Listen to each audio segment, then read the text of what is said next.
તો નમસ્કાર, ગુજરાત તરફ એક મોટી આફત આવી રહી છે। ગુજરાતના બીજા પણ સૌથી મોટા સમાચાર મળ્યા છે। ગુજરાતમાં હવામાન વિભાગ દ્વારા એક મોટી આગાહી કરવામાં આવી છે। જે આગાહી જોઈને ખરેખર તમે ચોંકી ઉઠવાના છો, પગની નીચે જમીન પણ સરકી જવાની છે। હા મિત્રો, એકદમ સાચા અને તાજા સમાચાર સાંભળી રહ્યા છો, કારણ કે ગુજરાત હવામાન વિભાગે જે આગાહી કરી છે એ આગાહી સાંભળી અને તમારા રૂવાંટા પણ ઊભા થઈ જવાના છે। કારણ કે હવે જે આગાહી આવી રહી છે ભયંકર છે।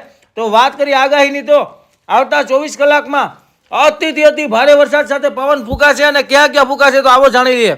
તો દ્વારકા, પોરબંદર, જુનાગઢ, ગીર સોમનાથ, ઉપલેટા, જેતપુર, ધોરાજી, જામનગર સહિત અનેક વિસ્તારોને ધમરોળી નાખશે। ત્યારે આ જે આગાહી આપવામાં આવી છે તે મોટામાં મોટી આગાહી છે। ત્યારે અનેક ડેમડાઓ ભરપૂર થઈ ગયા છે, એટલે કે ઓવરફ્લો થઈ ગયા છે, અને અનેક ડેમના પાટિયા પણ ખોલવામાં આવી ગયા છે। ત્યારે વાત કરવામાં આવે તો જામનગરનો મેળામાં પણ પાણીમાં બરબાદોર થઈ ગયો છે, એટલે કે પાણીમાં ડૂબી ગયો છે। રાજકોટનો પણ ડૂબી ગયો છે। બીજી તરફ વાત કરવામાં આવે તો મોરબીના હળવદ પાસે એક નાનું ગામડું છે, જ્યાં મજૂર ભરેલું ટ્રેક્ટર હતું, ટ્રોલી સહિત તણાઈ ગયું, જેમાં 21 લોકો સવાર હતા એવું જાણવા મળી રહ્યું છે। ત્યારે એમાંથી 8 લોકોની લાશો પણ હજી મળી નથી અને શોધખોળ ચાલુ છે એનડીઆરએફની ટીમ દ્વારા।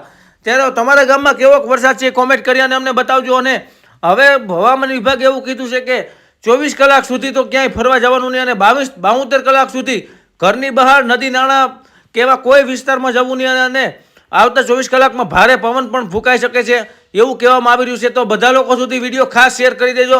જેટલા જિલ્લાના અને ગામડાના નામ લીધા છે એ લોકોને ખાસ સતર્ક રહેવા વિનંતી કરું છું, કારણ કે હવામાન વિભાગે એવું કીધું છે કે હજી પશ્ચિમ સૌરાષ્ટ્રનો ધમરોળી નાખશે, ધમરોળી।